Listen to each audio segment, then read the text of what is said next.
Grande impegno per la protezione civile in Veneto nell'anno che va a concludersi. I numeri parlano chiaro. È stato un anno complicato, continua a esserci il Covid anche in questi giorni, quindi l'impegno da parte della protezione civile è stato massimo, anche quest'anno 110.000 giornate di lavoro in campo da parte dei volontari per supportare la sanità e quindi in totale siamo arrivati a 380.000 giornate di lavoro regalate. Numeri importanti da parte degli oltre 10.000 volontari del Veneto e numeri importanti per quanto riguarda le opere avviate a realizzazione. Oltre 400 cantieri di difesa del suolo attivati per un valore di 260 milioni di euro per migliorare la sicurezza idrogeologica del Veneto. Importanti per esempio i bacini di laminazione, 24 tra realizzati, in corso d'opera o da cantierizzare, che hanno permesso non si siano ripetuti allagamenti come quello subito anni or sono da Vicenza. Acqua da evitare,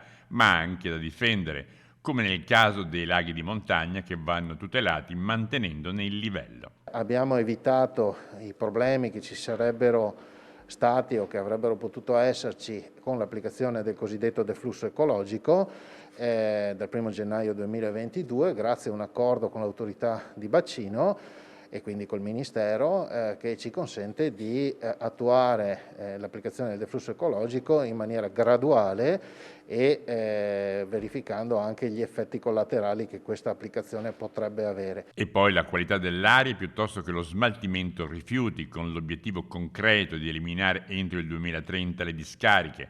Per allora si dovrà raggiungere l'84% di differenziata e allora basteranno gli impianti di smaltimento di Padova, Schio e quello mestrino.